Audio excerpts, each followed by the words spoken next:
নমস্কার সবাইকে, রকমারি রান্নাঘরে আরও একটা সুন্দর রেসিপিতে আপনাদের সবাইকে স্বাগত। আজকে তৈরি করব এই যে ফুলকো ফুলকো লুচি, যেটা আমাদের সকালে ব্রেকফাস্ট থেকে একদম রাতে ডিনার পর্যন্ত কিন্তু প্রয়োজন পড়ে। এই সুন্দর ফুলকো লুচিটার আজকে রেসিপি আপনাদের সঙ্গে শেয়ার করব। এটা কিন্তু কোনো নর্মাল আটা, ময়দা কিংবা সুজি কোনো কিছুরই নয়। এটা তৈরি করব এই যে ভাত, বেঁচে যাওয়া ভাত, যেটা দুপুরবেলা বেঁচে যায় রান্না করার পরে আমরা রাত্রে আর খেতে চাই না।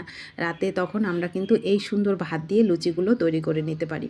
অনেক সময় রাতে বেঁচে যায় অনেক ভাত, সকালবেলা খাওয়া হয় না, ফেলে দিই আমরা ভাতগুলো। তো সেই সময় এই ভাত দিয়ে আপনারা এই সুন্দর ফুলকো ফুলকো লুচিটা কিন্তু তৈরি করে নিতে পারেন। খেতে অসম্ভব মজার হয়। আমি এক বাটি ভাত নিয়েছি, মিক্সি জারে নিয়ে নিলাম, হাফ বাটি মতন সুজি দিয়েছি, একটুখানি দুধ দিয়ে মিহি করে একটা পেস্ট রেডি করে নিয়েছি। সুজিটা আমি এখানে 50 গ্রামের মতন দিয়েছি। একটু 1 চামচ চিনি দিচ্ছি এখানে। চিনিটা দিলে একটু বেশ মিষ্টি মিষ্টি লাগবে। আর এই যে চিলি ফ্লেক্স দিচ্ছি এর মধ্যে, একটু ঝাল মিষ্টি সুন্দর ভালো লাগবে খেতে। একটু ধনেপাতা এর মধ্যে দিলাম, সামান্য একটু লবণ দিলাম, আর এই যে একটু জোয়ান দিলাম। জোয়ানটাকে একটু হাতে ঘষে দিলে বেশ সুন্দর একটা ফ্লেভার হয়। 1 চামচ মতন তেল দিলাম, ভালো করে মেখে নেব। মেখে নেওয়া হয়ে গেলে এবার এটাকে মাখবো হচ্ছে আমি আটা দিয়ে। আটা আমি 1 বাটি নিয়েছি, যতটা লাগে ততটা দিয়ে আগে প্রথমে 1 বাটি নিয়েছি, ওটা দিয়েই মাখবো। আটা দিয়ে যে কোনো খাবার আমার মনে হয় ময়দার থেকে আটাটাই বেশি স্বাস্থ্যকর হয়। তো আপনারা চাইলে ময়দা দিয়েও কিন্তু করতে পারেন এটা। আর সুজিটা দেওয়ার জন্য একটু বেশ সুন্দর খাস্তা হয়। তো আমার এখানে 1.5 বাটির মতন আটা লেগেছে। প্রথমে 1 বাটি নিয়েছি, পরে আরও হাফ বাটি লেগে গেছে। তো দেখুন ভালো করে একটা ডো আমি রেডি করে নিয়েছি। এবার এখান থেকে ছোট ছোট করে লেচি করে নেব। অসম্ভব মজার হয়। এইভাবে আপনারা কিন্তু ভাত ফেলে না দিয়ে, অপচয় না করে, আমার মনে হয় এইভাবে যদি আমরা দুপুরের বেঁচে যাওয়া ভাত দিয়ে রাতের খাবার কিংবা সন্ধ্যায় নাস্তা কিংবা রাতের কোনো ভাত বেঁচে গেলে সেটা সকালবেলা ব্রেকফাস্টে তৈরি করে নিই, সেটাই মনে হয় বেশ ভালো হয়। তো দেখুন গোল গোল করে লেচিগুলো রেডি হয়ে গেল।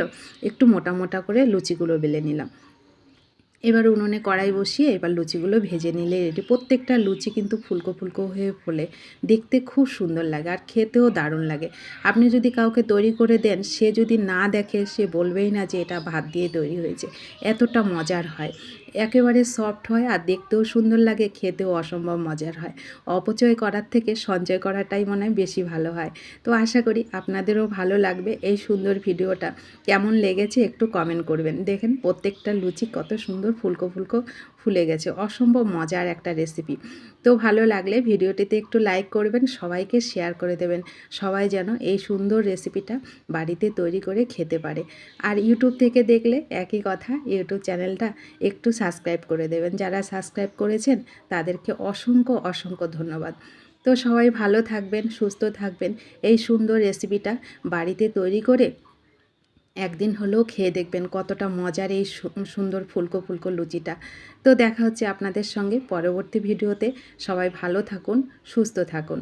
এই সুন্দর ভিডিওটি শেষ পর্যন্ত দেখার জন্য আপনাদের সবাইকে অসংখ্য ধন্যবাদ।